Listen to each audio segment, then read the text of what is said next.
श्री स्वामी समर्थ. जय गजानन माऊली. मित्रांनो, आजचा हा व्हिडिओ अजिबात स्किप करू नका, शेवटपर्यंत बघा. तुम्हाला या व्हिडिओमधून खूप काही शिकायला मिळेल. मित्र कोणाला म्हणायचे? ज्याच्याजवळ मनातील भाव व्यक्त करताना लज्जा संकोच वाटत नाही, खोटे बोलावेसे वाटत नाही, फसवावेसे वाटत नाही, पापण्यांची कबुली देण्यास मन कचरत नाही, ज्याला आपला पराक्रम कौतुकाने सांगावेसे वाटतो, ज्याच्याजवळ पराभवाचे शल्य उघडे करायला कमीपणा वाटत नाही, ज्याच्या सुखदुःखाशी आपण एकरूप होऊ शकतो, तो खरा मित्र.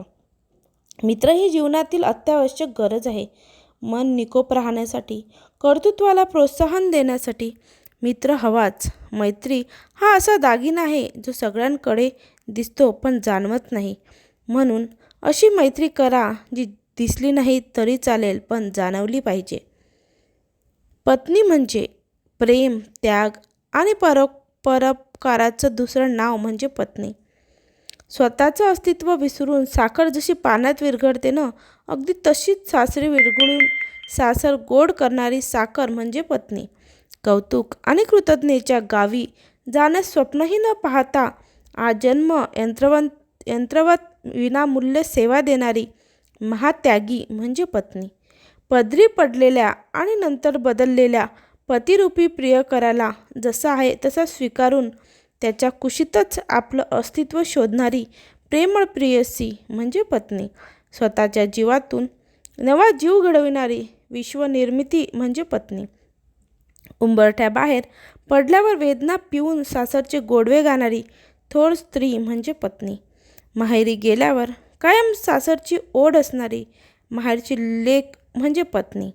सगळं संपून अनंताच्या प्रवासाला निघतानाही सासरकडून कोणतीही अपेक्षा न ठेवता माहेरची साडी नेसून स्वर्गस्थ होणारा देह म्हणजे पत्नी. बायको या शब्दाला जर फोडले तर बा म्हणजे तुमच्या बाजूने भक्कमपणे उभी राहणारी, य म्हणजे येईल त्या परिस्थितीला खंबीरपणे तोंड देणारी, आणि को म्हणजे कोणासाठीही नाही तर फक्त आणि फक्त नवऱ्यासाठी जगणारी, सुखदुःखात साथ देणारी, म्हणून तिला बायको असं म्हटलं जातं.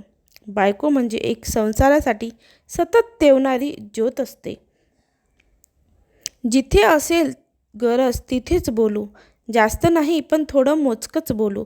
सुखदुःखाच्या वेळेला बोलणं थोडं वाटून घेऊ, जास्त नाही पण थोडं मोजकंच बोलू. व्यस्त असणार जीवन थोडं बाजूला ठेवू, जास्त नाही पण थोडं मोजकंच बोलू. मोबाईलच्या युगात नाते जरा सांभाळून ठेवू, जास्त नाही पण थोडं मोजकंच बोलू.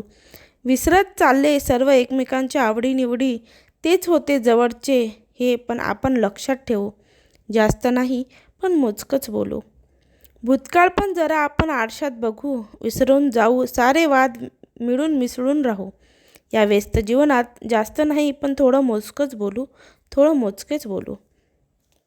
निरोप राहा म्हटलं तर अधिकार गाजवल्यासारखे होते, जा म्हटलं तर उपेक्षा भासते, मनाला येईल ते कर म्हटलं तर उदासीनता दिसते. एवढेच सांगावंसं वाटतं की आपण कुठेही असलो तरी जेव्हा केव्हा आपल्याला एकमेकांची आठवण येईल तेव्हा ती चांगल्या भावनेने यावी. त्या आठवणीचे भेटीचा आनंद वाढवावा. आठवण कुणाचीच नसताना हक्क कुणावर पण तरी डोळे भरतातच ना. मुळात अपेक्षाच करू नये पण तरीही आस लागतेच ना. हिशोब मांडायचा सारा तर आकडे पडतील कमी, तरीही चूक मोजताना पापण्या भिजतातच ना. लाट झाला असेल मनाचा दगड पण तरीही आठवणींनी त्याला पाझर फुटतोच ना.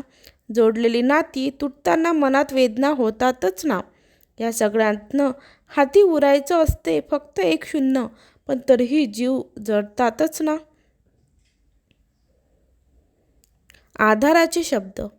जीवनामध्ये प्रत्येक माणसाची कदर करा. मनुष्य जन्म पुन्हा पुन्हा मिळत नसतो आणि या जन्मातील माणसं पुन्हा भेटत नसतात. म्हणून प्रत्येकाशी प्रेमाने वागा. काही वेळा माणसाची प्रकृती औषधाने नव्हे तर त्याला दिलेल्या शाब्दिक आधाराने ठीक होत असते. म्हणून शब्दाला धार नको, आधार हवा.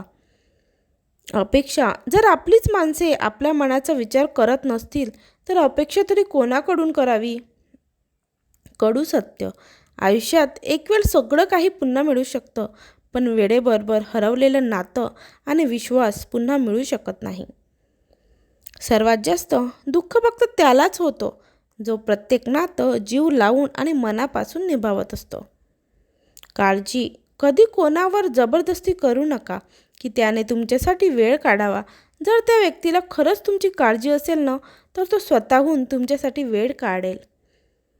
कोणाला किती वेळ द्यायचा हे ठरवा, कारण कधीकधी तुम्ही अशा व्यक्तींच्या मागे जास्त वेळ घालवता ज्यांना तुमची किंमतच नसते. वेळेने एक गोष्ट शिकवली, कोणत्या पण नात्यात राहायचं असेल तर लिमिटमध्येच राहायचं. बरोबर ना? काही गैरसमज नाती तोडतात, तर काही गैरसमज नाती तुटावी म्हणून जाणून बुजून केले जातात.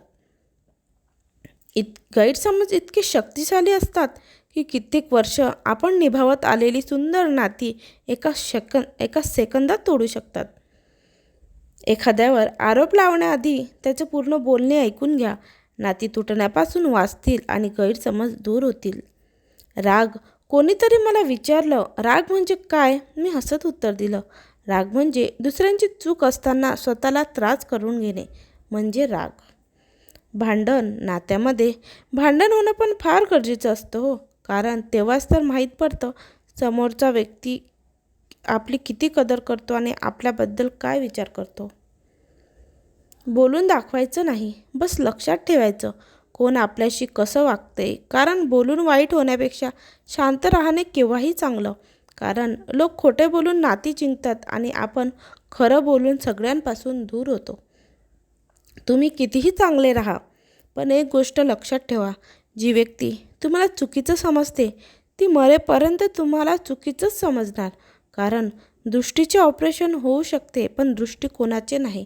मित्रांनो, तुम्हाला जर आजचा व्हिडिओ आवडला असेल तर चॅनलला सबस्क्राईब करा, व्हिडिओला एक लाईक करा आणि त्याचबरोबर हा व्हिडिओ जास्तीत जास्त लोकांपर्यंत शेअरसुद्धा करा.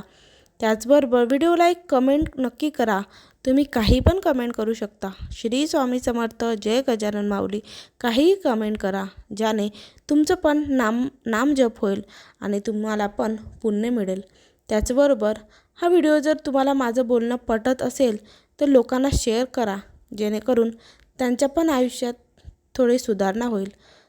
व्हिडिओ शेवटपर्यंत पाहिल्याबद्दल तुमचे मनापासून आभार.